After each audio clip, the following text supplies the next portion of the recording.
how to repurpose content and the mistakes that a lot of people are making when they think about repurposing content.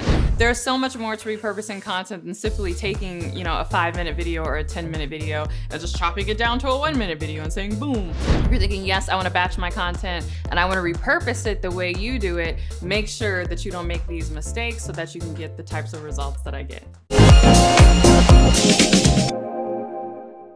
Hey, CourtneyLSanders here. Welcome back to my channel. If you're new to me, I'm a full-time online life and business coach as well as wife and mom.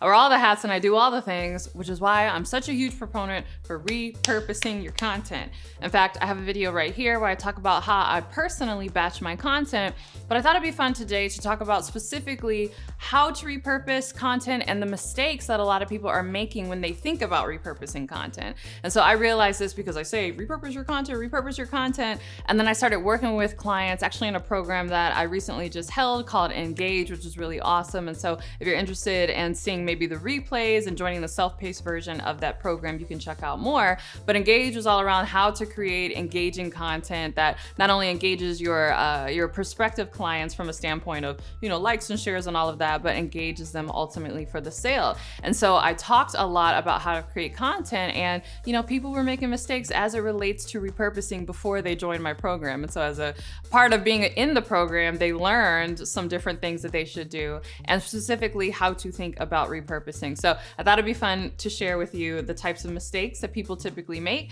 If you're thinking, yes, I want to batch my content and I want to repurpose it the way you do it, make sure that you don't make these mistakes so that you can get the types of results that I get.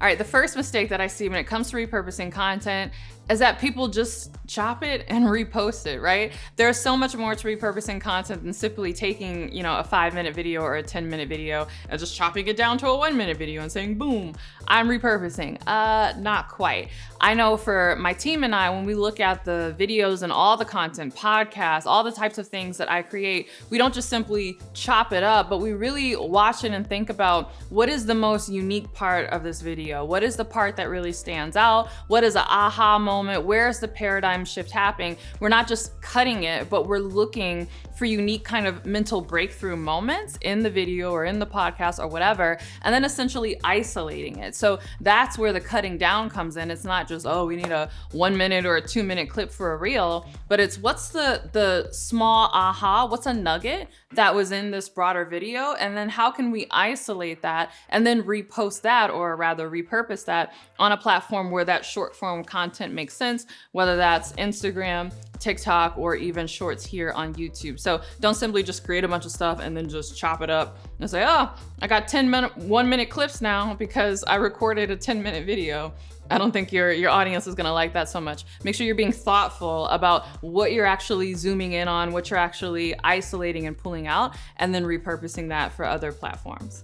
Okay, the next mistake that I see when it comes to repurposing content is that people don't think about repurposing it for the actual platform. So we talked about how you want to isolate like what the aha or the really interesting part of the content is, but in addition to doing that, you have to consider the actual platform. And just because a platform is similar to another social media platform doesn't mean it's the same. For instance, I know a lot of people like to repurpose content for YouTube Shorts, also for Reels, and then also for TikTok, but they're not considering the unique and subtle ways that TikTok is actually different than Instagram Reels, and how Instagram Reels are actually different from YouTube Shorts. You have to consider the broader context of the platform. Obviously, people on YouTube like to consume YouTube content. They're here for information. They're also here maybe for a bit of, behind the scenes, following their favorite influencers via vlogs and different things like that. And so with that in mind, when you're cutting out content, you still want to consider the context of YouTube and make sure that the content that you cut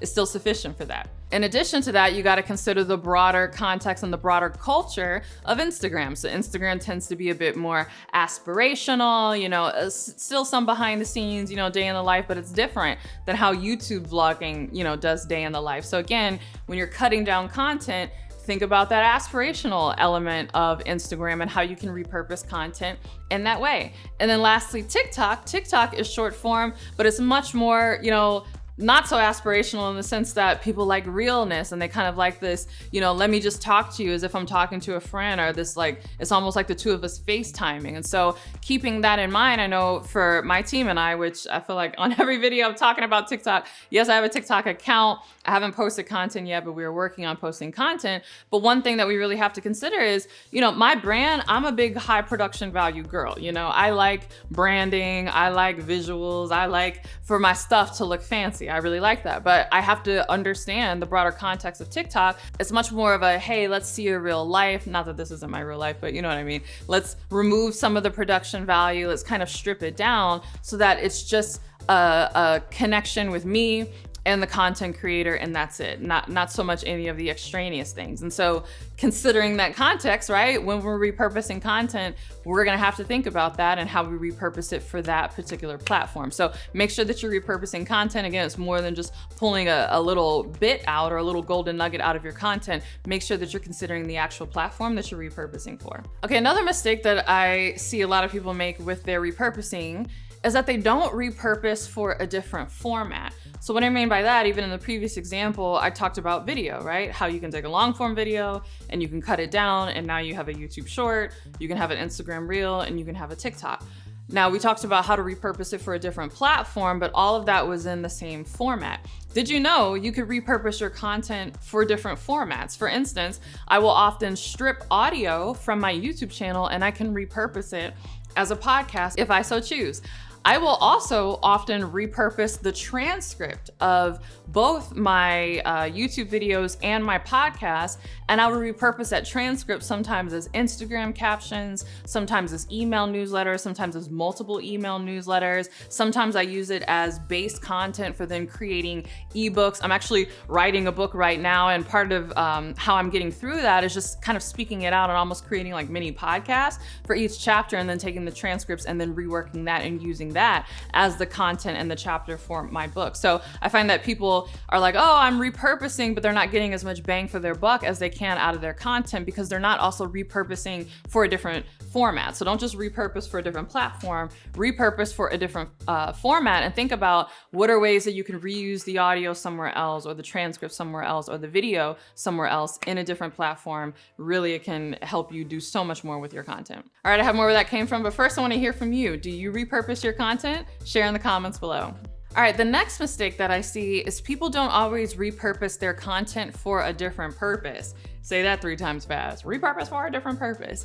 But oftentimes we're creating free content. I know, again, for me, YouTube videos, I hope you enjoy them. They're free for you, but they're not free for me. But I'm creating free YouTube videos, but that doesn't mean I can't repurpose it for a different purpose. Maybe I want to repurpose it for paid content. I know you might be thinking, well, it was already for free, why would someone pay for it? Well, again, you can take elements and use that almost as like the base for then creating something else. So maybe you add to it. There are times when I've had a really good YouTube video and I'm like, you know what, that was good, I'm gonna leave that up for free. But in my mind, I'm gonna think of that as maybe chapter 1 in a 10 chapter book. And so I'm gonna add additional content, and now I've repurposed part of that YouTube video for maybe paid content or a paid ebook or, a paid whatever, and I've added other things to it. Also, it can go the reverse. There are times where I've taken paid content and I'm like, oh, this was so good, I want to actually take a clip of this and repurpose it for a free podcast. I actually have a podcast where I did that, where I shared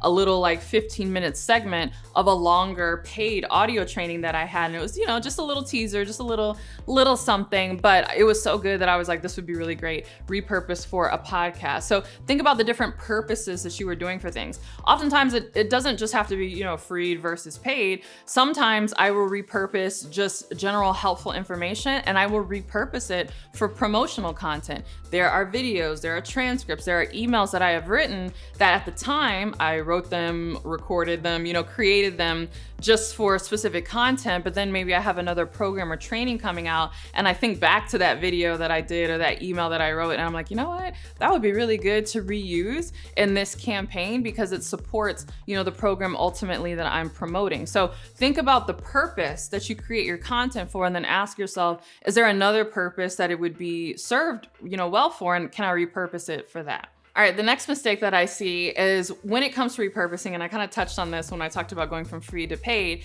people think repurposing is just shrinking content, but they don't realize that repurposing is also expanding content. So yes, take your 15-minute videos, take your 45-minute podcasts and chop them up and shrink them and turn them into bite-sized bits. But also take your bite-sized bits and expand them into longer form content or even paid programs. So I cannot tell you how many times I've done a podcast on something. Again, a free podcast is 20 minutes, 30 minutes. And the response that I got from that let me know, you know what, there are elements that I can repurpose and I can expand on this, and this can turn into an actual paid program. In fact, on this very YouTube channel, if you look through the archives or scroll way back, I think it was back in 2014, there was a live webinar. I don't know if you call it a webinar. I don't think it was called a webinar back at that time, but it was basically a Google Hangout. Remember when Google had Hangouts? It was a Google Hangout video that I did all around my self-discipline journey. Again, that was free. It's still here on my YouTube channel. The content that I shared in that and the response that I got from just that free little 45-minute talk that I did on YouTube became the fodder that I then expanded into what became my breakout program known as No Excuses Woman. And so No Excuses Woman was the first time I made 4 figures in my business. I had, so many people go through that program. It was really, really successful after that official first launch. And I got that from essentially repurposing something that I did for free, but not just repurposing it, but expanding on it and making it even valuable. And speaking of No Excuses Woman, I'm really excited because I actually just rebooted it because I thought about it and I was like, you know what? No Excuses Woman was my breakout program in 2015, but since then so much has changed, not only in my business, but in my personal life as a wife and mom of 2 kids. And I had so much more information to share. And so I'm really excited that I have rebooted No Excuses Woman, and it's coming out very soon. Depending on when you're watching this video, it might already be out. So if you want to learn more about it, you can click the link below to either join the program if it's out or get on the wait list so that you can be the first to be notified when it comes out. But anyway, No Excuses Woman is a perfect example of what I'm talking about. Repurposing doesn't just mean shrinking, it can also mean expanding. All right, thanks so much. I hope you enjoyed this video. If you did, don't forget to give it a thumbs up and subscribe. And if you want even more where this came from, make sure you're subscribed to my podcast. It's the Courtney Sanders Show on both iTunes and Spotify. If you can't wait for my next video or my next podcast episode, make sure you're following me on Instagram. It's CourtneyLSanders on Instagram. And with that, I'll see you in the next video. Bye.